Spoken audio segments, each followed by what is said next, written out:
Aku pernah mendengar Nabi Sallallahu Alaihi Wasallam bersabda, tidak ada satupun perbuatan yang bisa menghapus dosa besar. Saya ulang, tidak ada satupun perbuatan yang bisa menghapus dosa besar kecuali bakti sama ibunya.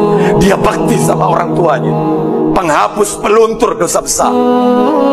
Tapi betapa banyak anak-anak yang melantarkan orang tuanya, anak-anak yang jijik membersihkan kotoran orang tuanya, anak-anak yang memasukkan orang tuanya ke panti jompo. Dia lupa ketika dia masih kecil, kotorannya dia dibersihkan oleh tangan kanan orang tuanya, dan orang tuanya tidak protes.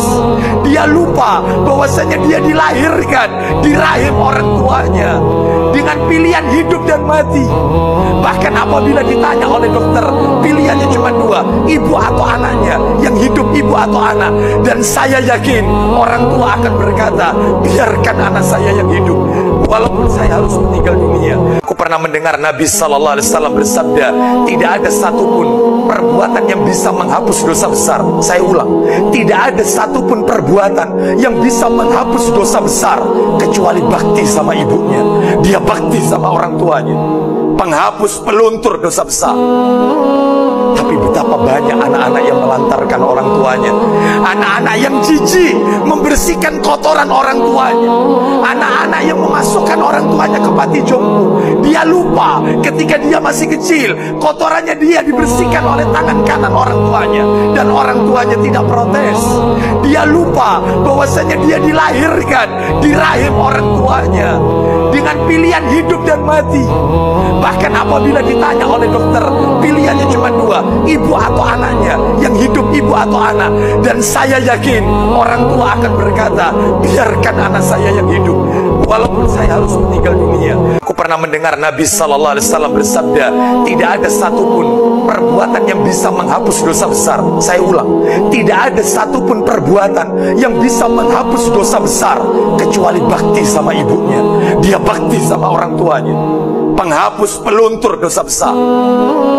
Tapi betapa banyak anak-anak yang melantarkan orang tuanya, anak-anak yang jijik membersihkan kotoran orang tuanya, anak-anak yang memasukkan orang tuanya ke panti jompo. Dia lupa ketika dia masih kecil, kotorannya dia dibersihkan oleh tangan kanan orang tuanya, dan orang tuanya tidak protes. Dia lupa bahwasanya dia dilahirkan di rahim orang tuanya dengan pilihan hidup dan mati. Bahkan apabila ditanya oleh dokter, pilihannya cuma dua, ibu atau anaknya, yang hidup ibu atau anak. Dan saya yakin orang tua akan berkata, biarkan anak saya yang hidup walaupun saya harus meninggal dunia. Aku pernah mendengar Nabi Sallallahu Alaihi Wasallam bersabda, tidak ada satupun perbuatan yang bisa menghapus dosa besar. Saya ulang, tidak ada satupun perbuatan yang bisa menghapus dosa besar kecuali bakti sama ibunya. Dia bakti sama orang tuanya, penghapus peluntur dosa besar.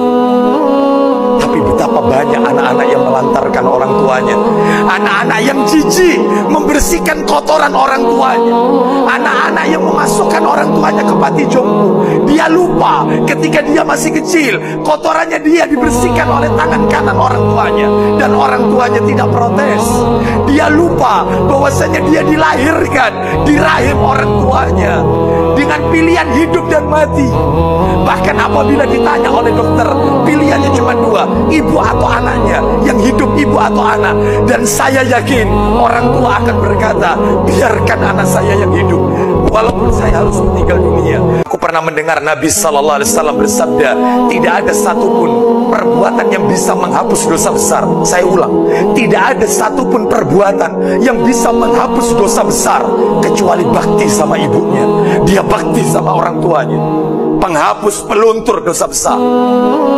Tapi betapa banyak anak-anak yang melantarkan orang tuanya, anak-anak yang jijik membersihkan kotoran orang tuanya, anak-anak yang memasukkan orang tuanya ke panti jompo. Dia lupa ketika dia masih kecil, kotorannya dia dibersihkan oleh tangan kanan orang tuanya, dan orang tuanya tidak protes.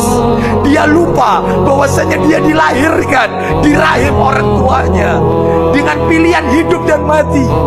Bahkan apabila ditanya oleh dokter, pilihannya cuma dua, ibu atau anaknya, yang hidup ibu atau anak.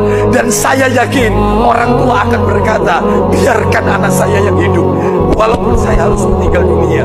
Ingat pesan Abah, Suksesmu tidak diukur dari seberapa banyak uangmu, tetapi dari seberapa banyak orang yang kau ringankan bebannya. Ingat pesan Abah, suksesmu tidak diukur dari seberapa banyak uangmu, tetapi dari seberapa banyak orang yang kau ringankan bebannya.